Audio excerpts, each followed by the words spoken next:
দালালির একটা সীমা আছে।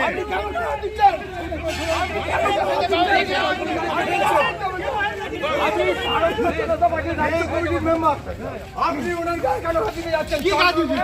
কে কাজ দিচ্ছেন? আপনি ক্যামেরা আছে। আপনি এখনই বললাম না এখানে ক্যামেরা আছে। আমি বলা এটা গালাগাল দেওয়া যায় কেন? এই গালাগাল দেওয়া যায় কেন?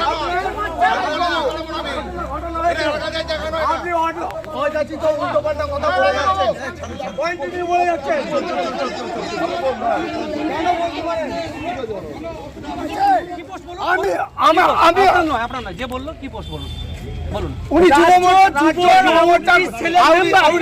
আমাদের এখানে রাজ্যের দুজন পদাধিকারী আছেন।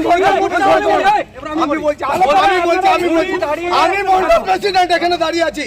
আমি ভাতারের মন্ডল প্রেসিডেন্ট, আমি দাঁড়িয়ে আছি। ওরা দাঁড়িয়ে আছে। উনি কেন চর মারবো বললেন? ওনার এখতিয়ার আছে চর মারবার। কি হয়েছে সেটা বলুন। তার আগে যেটা হয়েছে আমরা এখানে আমি মন্ডল প্রেসিডেন্ট, আমি মন্ডল প্রেসিডেন্ট। আমি বলছি আপনাকে বলছি, দাঁড়ান এক মিনিট আমাকে শেষ করতে দিন। আমি আপনাকে বলছি, আমরা এখানে এমনি নাটক করতে বা ভিড় করতে আসিনি। আমাদের কোনো কার্যকর্তার একটা বিপদ হয়েছে, সেখানে আমাদের খবর আছে এবং আমরা এখানে আসতে বাধ্য। বোঝা গেল? তো আমরা কমপ্লেন হয়েছে এবং একটা যখনই কমপ্লেন শোনা হয়েছে দেন এন্ড দেয়ার স্পটে গিয়ে আসামি অ্যারেস্ট হয়েছে, গাড়ি সিজ করা হয়েছে, পক্সো আইনে কেস তারপরে আমাদের দায়িত্ববোধ আছে, আমাদের দায়িত্ব আছে। আমাদের কাজের মধ্যে কোন কাজের মধ্যে এবং গাফিলতি আছে, কোন কাজে কোন কাজের মধ্যে গাফিলতি আছে কালকে না। আমি একটা কথা বলি না, আমি একটা কথা বলি না, কিন্তু আমাদেরও দায়িত্ব আছে যে তার পাশে দাঁড়ানো। অবশ্যই খুব আমি বলছি আমাদের অফিসার কেন প্রতিরোধ করলো আপনাদের? আপনাদের লোকজন দাঁড়িয়ে এখানে থানার মধ্যে আপনি এইটাই ভুল করছেন। আমাদের লোকজন গালিগালাজ করেননি কেউ এখানে, দালালি বা গালিগালাজ বাকিরা কেউ শোনেনি। আপনি এখন বেরিয়ে যাচ্ছে, থানার কম্পিউটার কি গালিগালাজ করতে পারেন আপনারা? না না, গালিগালাজ করা হয়নি। না না, গালিগালাজ করা হয়নি। সেইটা নিয়ে গালিগালাজ করা হয়নি। এইটাই ভুল হচ্ছে আপনাদের। এবং আপনাদের অফিসার যে সোমেন কারফাকে বলতে যাচ্ছে, আদৌ সোমেন কারফা বলেনি, এটা বলেনি সোমেন কারফা। এই জায়গাটাতে আমাদের প্রতিবাদ। যে আজকে কি ঘটনা ঘটেছে বলবেন? ঘটনা বলতে ভাতারে কালকে একটি ঘটনা ঘটে ভাতার থানার একটা প্রান্তিক গ্রামে। সেই ঘটনার পরিপ্রেক্ষিতে আমরা বিজেপির তরফ থেকে আমাদের বিজেপির কার্যকর্তারা ভাতার থানায় জড়ো হয় এবং কালকের যে অপ্রীতিকর ঘটনা ঘটেছে সেই ঘটনায় পুলিশ একজনকে আটক করে। পুলিশ আটক করার পর পুলিশ যখন আসামিটাকে কোর্টে প্রডিউস করার জন্য গাড়িতে চাপায়, সেই সময় থানার ভেতরে একটা মব তৈরি হয়। কেউ বা কারা পারিবারিক লোক বা ওই পরিবারের যারা হিতাকাঙ্ক্ষী যারা হবে তারা হয়তো একটু হুই হাই করে বা একটা অপ্রীতিকর একটা উত্তেজনার সৃষ্টি হয়।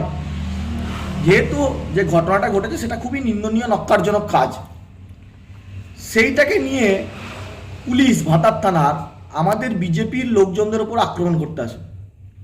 বলে থানা থেকে বেরিয়ে যা, থানার ভেতরে মারবো, এই সমস্ত।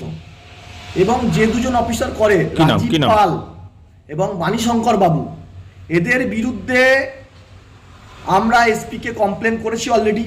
আজকে একটা নোংরা ঘটনা ঘটেছে, সেই ঘটনায় স্থানীয় মানুষজনের একটা উত্তেজনা সৃষ্টি হয়েছে। সেখানে হয়তো দু চার কথা উত্তপ্ত বাক্য বিনিময় হয়েছে, যেটা হয়তো অনভিপ্রেত, না হলেই ভালো হতো, কিন্তু মব একটা সৃষ্টি হয়েছে। আমরা লিডারশিপের তরফ থেকে কন্ট্রোল করে নিয়েছি।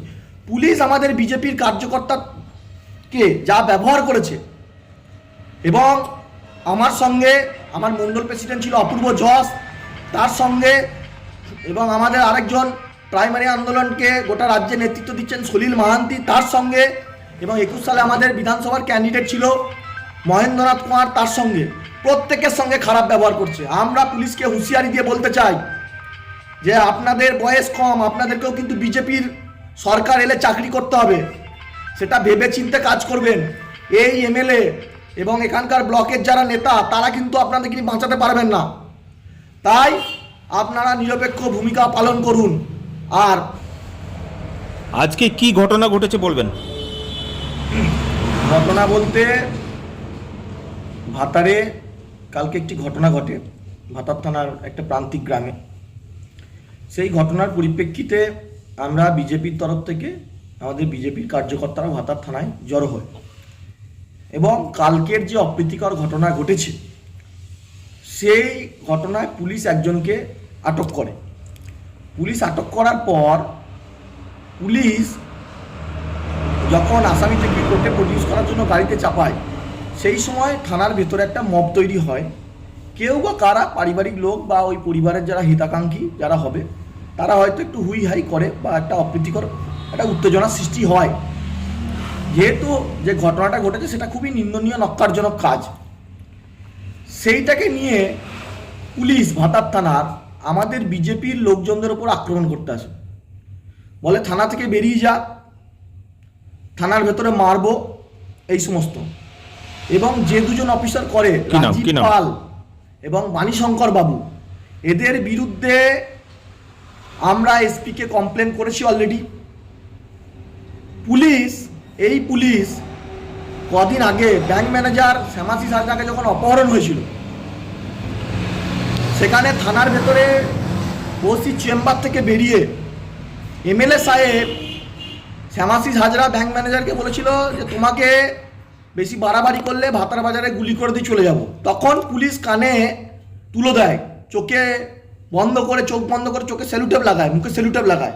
আর আজকে একটা নোংরা ঘটনা ঘটেছে, সেই ঘটনায় স্থানীয় মানুষজনের একটা উত্তেজনা সৃষ্টি হয়েছে। সেখানে হয়তো দু চার কথা উত্তপ্ত বাক্য বিনিময় হয়েছে, যেটা হয়তো অনভিপ্রেত না হলেই ভালো হতো, কিন্তু মব একটা সৃষ্টি হয়েছে। আমরা লিডারশিপের তরফ থেকে কন্ট্রোল করে নিয়েছি।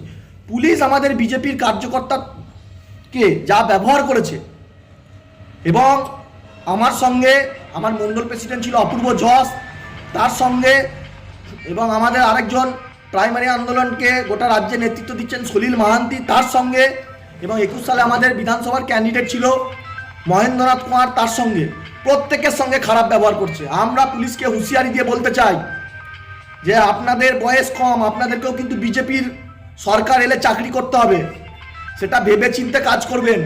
এই এমএলএ এবং এখানকার ব্লকের যারা নেতা তারা কিন্তু আপনাদেরকে বাঁচাতে পারবেন না, তাই আপনারা নিরপেক্ষ ভূমিকা পালন করুন। আর আমরা পুলিশকে কড়া হুঁশিয়ারি দিচ্ছি, আপনারা আইন কানুন মেনে যথোপযুক্ত কাজ করুন, না হলে এখানে আমরা আদিবাসী, এসসি, এসটি, মহিলা, ছাত্র, যুব মিলে কয়েক হাজার লোক নিয়ে এসে আপনার কাটোয়া রোড অবরোধ করব। এবং ভারতবর্ষের সংবিধান অধিকার দিয়েছে আদিবাসীদেরকে নিয়ে, তাদের আত্মরক্ষার জন্য, বন জঙ্গলের অধিকারের জন্য তারা কিন্তু তীর ধনুক ব্যবহার করতে পারে। তীর ধনুক নিয়ে আদিবাসীরা ভাতার থানা ঘেরাও করবে, তার সঙ্গে আমার মা বোনেরা ঘেরাও করবে। পুলিশের যদি ক্ষমতা থাকে পুলিশ ঠেকিয়ে দেখাবেন, আর পুলিশ যদি নিরপেক্ষ ভূমিকা পালন করেন, আইনকে, ল অ্যান্ড অর্ডারকে ভাতারে পিসফুল মেনটেন করার জন্য we are all welcome. But police যদি মনে করে বিজেপির লোকদিকে চমকাবো ধমকাবো, তাহলে কিন্তু খুব খারাপ হচ্ছে। আমার নাম পরিচয়? আমার নাম সৌমেন কারপা, আমি বিজেপি যুব মোর্চার বর্ধমান বিভাগের কনভেনার।